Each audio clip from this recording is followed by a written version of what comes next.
is we're just going to talk about fielding. We're going to talk about the proper fielding position, but we're going to talk about how to get into the proper fielding position. But also, what do we do prior to actually fielding the ground ball or catching the ball? So we're going to take Quinn and we're going to talk about the pre-pitch positioning, or the prep step. That's how we get ready before and as the ball's getting delivered to the plate. So we want to make sure that we are not on our heels. This is one of the positions that we were taught when we were little.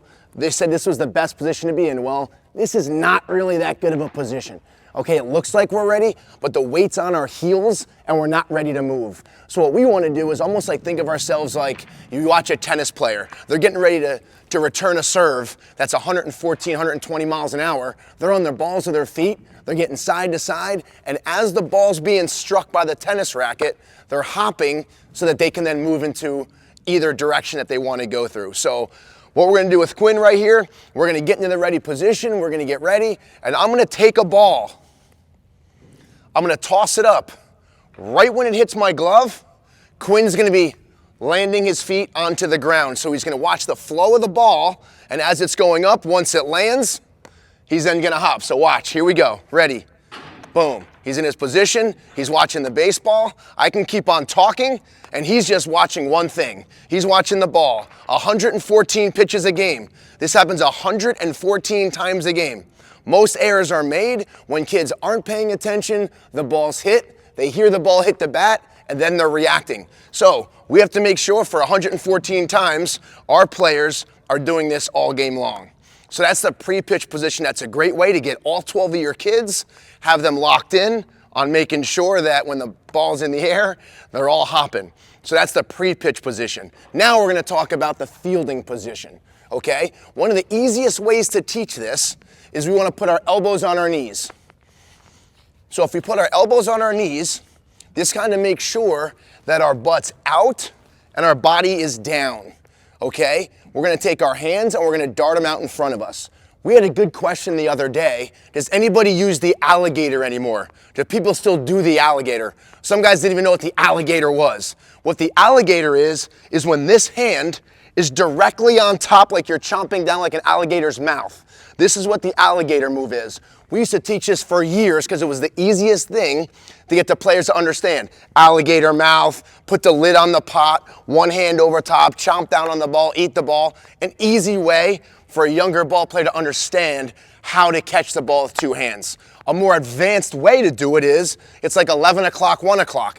If you were to take your arm and kind of relax it, this is what would happen. My thumb would be more in 11 o'clock motion, and my arm is a little bit in this position, so I'm a little bit staggered in this direction here. So that's where we're actually going to field, but there's nothing wrong with teaching the younger guys what the alligator is because their gloves down. Now, if you actually get into this position and you watch me, my muscles are getting tense when I'm in this position. I can't move that well and I'm getting stuck, okay? Once I go like this, it makes it that much easier to field and it's an easier move.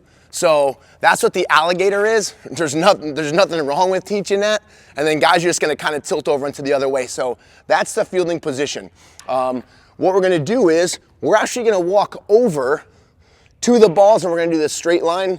We'll do the straight line drill first. So we talked about how to field it, how to get into our position. Let's go, Quinn.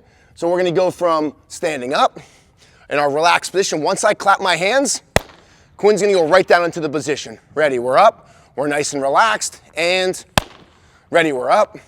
We're nice and relaxed, and you can do this with your entire team. Have them all get into a semicircle. Make sure they're getting into a good position to start with.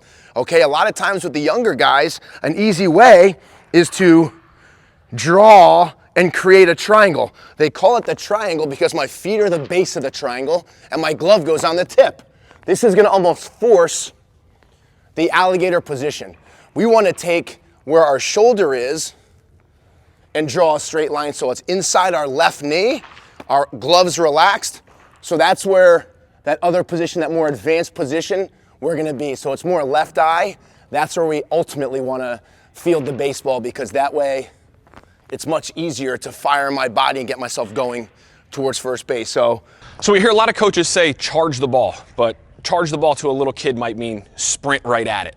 All right, so we got a couple drills here to demonstrate what charging the ball means and what kind of moving towards the baseball means, baseball or softball, and trying to get as much momentum going towards first base as possible, okay? Because we never want to stop our feet as infielders. So we call this drill just the line drill. I have a line drawn in between these 3 cones here. And all we're going to do is I'm going to have Quinn set up. If you guys want to go right in front here, you might get a better angle. But we want to have Quinn start with the cones and the balls right between his feet. So now, as he's charging the ball, most players, when they hear charge the ball, they'll sprint right at the ball and they'll stop when they field it. So what we're going to try to do is we're going to stay on the right side of the line until we field it. So in super slow motion, I'm in my ready position, my gloves relaxed. I'm going to work up the right side of the line, and as I'm getting ready to field it, I'm going to go right, left, and freeze. Then I'm going to reset. I'm going to work up the line, right, left. We're always trying to time up every ground ball so that we field it, that ball hits our glove as our left foot hits the ground. Okay, you can get 4 or 5 guys, put them in a line, and this gets them to understand how to charge the ball and how to work to the ball to get some momentum going towards first. So he's going to go nice and slow first. He's going to work up the line, right, left, field. Next cone, right, left, field. Next one, right, left, field. You'll notice his feet are kind of working in like a circular motion, working towards first base. The next step, whether you're in the dirt or you're on turf, is I draw another set of lines here for the next step. So we go right, left, field, and then the next step is right, left, throw. So in slow motion, it's going to look like this. Right, left, field, right, left, throw. And my feet always work towards my target. Again, I'm working up the line, right, left, field, right, left, throw. So he's going to demonstrate it. Right, left, perfect. Right, left, right, left. And this is a great drill to do first day of practice to get your guys to understand what it means to charge the ball, what it means for left foot timing, or how to time up that ground ball every time it's hit to us. Once your players understand the line drill and how to really work through the ball, we have the 3-cone drill. We do this one a lot. So me as a coach, I'm going to have a line of 4 or 5 guys. Quinn's going to set up right behind the last cone. What Quinn's going to do, just like that drill there, we're going to work on getting around the cones, and then as he's working around, I'm going to roll it, and he's going to freeze when he fields it. Notice, again, focusing on that left foot timing. Let's do it again, bud. So he's going to start in the back. He's going to work around the cones, right, left, freeze. Perfect. So he's always timing the ball up as the left foot's hitting the ground. Go ahead. Working around, right, left. Perfect. Now the next step to this, we would go right, left. He's going to go right, left field and shuffle towards first base. For the younger guys, we call it hopping on the skateboard, hopping on the surfboard, whatever you're going to, whatever's going to stick with them to get their feet and checkpoints lined up at first base. So he's going to go around it. Right, left field, right, left throw. Perfect. Same thing, we'll do 2 more. Around the cones, right, left field, right, left, good. Again, he's always using 2 hands and he's fielding it inside his left foot. Right, left field, right, left throw. Good, once your guys get the concept of the drill, you can set up a net and actually have them throw. You can go rapid fire. And again, it's way more productive having 4 or 5 guys doing this drill, 4 or 5 guys doing the line drill, 4 or 5 guys doing the prep step drill or prep step timing drill. 10 minutes each, first day of practice, instead of just assuming they're going to be able to field ground balls and whacking fungos at them on day 1. Any questions? Yeah, question. Well, first of all, the question is right side of the line. Is that for third baseman as well? Yeah, so it's definitely the same for third baseman. Everything's exactly the same, third base, shortstop, and second. For first base, it would depend on whether or not he's a lefty or a righty. For a right-handed first baseman, if he's fielding that ball and going towards first base, or he's fielding the ball and getting ready to flip to the pitcher who's covering first base, I would do the exact same thing. A lot of times I tell my first baseman, just get wide and smother the ball. All right, we don't have to get a ton of momentum going towards our target. We don't have to be too pretty. Okay, I tell first baseman, nice and wide. You can field it out in front with 1 hand, you can field it with 2. But for my righties, I would say the same thing. We kind of work around the ball. We go right, left field, and then we might be flipping to that pitcher, covering the bag. For lefties, it's just the opposite. So if I'm a lefty, I'm going to try to demonstrate this with a righty glove. It would be the same thing, but the opposite direction. So I would work up the left side of the line. I would go left, right field, get the ball out, and then flip it to my pitcher. Any other ones? Another drill we love to do, you guys come on over here. For your players that get a little bit more advanced, we love using the paddles.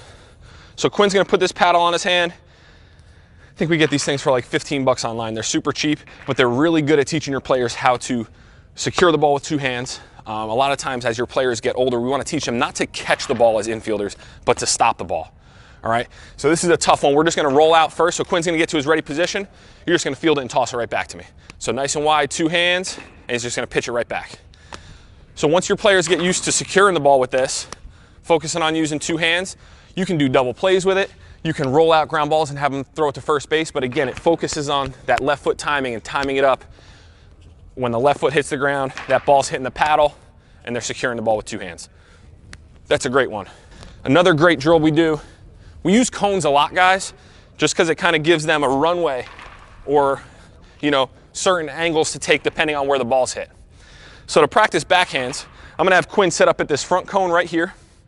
And you'll notice I have the cone set up on an angle going deeper. The reason we do that is because that ball that's hit hard to our right or hard to our left, we want to take deeper angles to give ourselves more time to field it. So if I'm playing shortstop and there's a rocket hit to my right, I don't want to just sprint straight across. The deeper I go, the more time I have to field the ball. So just to simulate it in slow motion, we're going to get to our ready position. We're going to prep step. He's going to open up with the right foot, take a deeper angle. And there's really two ways to field backhands. The first one, with our feet lined up with first base. I love this one because from the time I field it, my feet are set, and then I push straight through towards first. Are there going to be times where we field it off our left foot? Absolutely, especially if we're on the run. In that scenario, we'll just field off our left, we'll replace our feet, and get going towards first base. So we'll just work on the first one here. So Quinn, you want to try to field it inside your right foot. Yep, so he's starting at the front cone. You can back up a little bit. I'm going to roll it to his backhand. He's going to get there, set up, shuffle right towards first base. He's going to open up. Perfect. The idea here, guys, is sprint to the spot. Try to beat the ball there and get those feet set up. Perfect. You'll see a lot of players, get to your backhand position, right over here. You'll see a lot of players, their feet are great, right? His feet right now are lined up with first base. But a lot of infielders, when they go to field the backhand, their glove works in the same direction that their feet are lined up with. But the ball's traveling on this line. So put both feet on that line for me. Perfect. When we field the backhand, get a little bit lower, we want our glove to work back through the same direction that the ball's traveling. We don't want the ball to be traveling in this direction and Quinn's glove to be working that way. There's not much room for error there. So we want our glove, just a slight push, back through the same direction that the ball's traveling. Any questions? Yeah, there was a question here asking about glove work. Are you going to actually I know you're talking about footwork, but are y'all going to go over glove position when fielding a ground ball, as in out in front with palm not up and more perpendicular to the ground and pushing through the ball? Yeah, that's perfect. Quinn, go on both knees right here for me. Just facing me. So that's a great question. A lot of infielders. Logan Murray? Great question, Logan. Thank you. So separate your feet just a little bit. A great way to work on glove work in the beginning of practice is have guys partner up and have them work on tossing the ball back and forth. So what we'll do first, we'll actually go with a bare hand. A lot of young players, when they field ground balls, they tend to scoop underneath the ball and the back of their glove is on the ground. But if I do that, my glove looks like a ramp. All right, so that ball might slide straight up and pop out. What we like to do is take the heel of our hand or our wrist and push it forward just a little bit. So now you'll see the fingers on my glove are hanging straight down. Now I'm able to push back through that short hop a lot better. So for Quinn and I, we're gonna get to a nice athletic position, butts up, chest is down, and we're just gonna use our glove hand right here. And all we're gonna do is work through that routine ground ball and try to push back through the short hop. This is a great progression to do at the beginning of practice. And I love doing bare hand work because if you can do it barehanded, you can definitely do it with your glove. So we'll do 5 in front, and then we're gonna angle to the left. So angle that the other way for me. Now we're gonna work on forehands. So we're just gonna push through nice and soft. Awesome. We wanna try to catch the ball on our fingertips and make sure when your players are doing it, they don't do that. We don't wanna scoop underneath it. We wanna push soft right back through. Good. Nice and soft. Chest is down a little bit lower, Quinn. There we go. Awesome. Last one. And think about burying your head behind your glove when you do this. Now we're gonna switch to backhand. This one's tougher. Think about taking your thumb and your pointer finger below the ball. If your arm's straight, that means you're not low enough. If we're low enough, we're gonna have a little flex in our elbow, and we wanna think about pushing through like our elbow's a hinge, not our shoulder. Okay, so we're down low. Perfect. And we're gonna push back through. Try to bury your head behind your glove. It's all right. So if you miss it, we should miss it right back towards our partner. We shouldn't miss it and do one of these and scoop underneath it. So again, bend from the elbow, use your elbow like it's a hinge, and we're gonna push back through. Once you do 5 of each, then you can get the glove, you can go on both knees, then you can go actually on your feet and do the same drill. But a great warm-up drill to get your guys going. Coach Steve, we got one question from Jeff Gustin. Jeff Gustin said, backhands are tough because they think all balls to the right should be backhands, but that's not true, is it?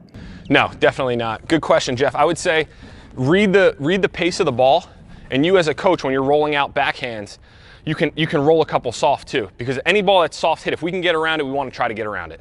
So, you know, as a coach hitting ground balls or rolling out ground balls, while you're doing this drill, mix in a couple soft ones, and then your players will understand the softer the pace of the ball, the more we want to work through it and try to get in front of it.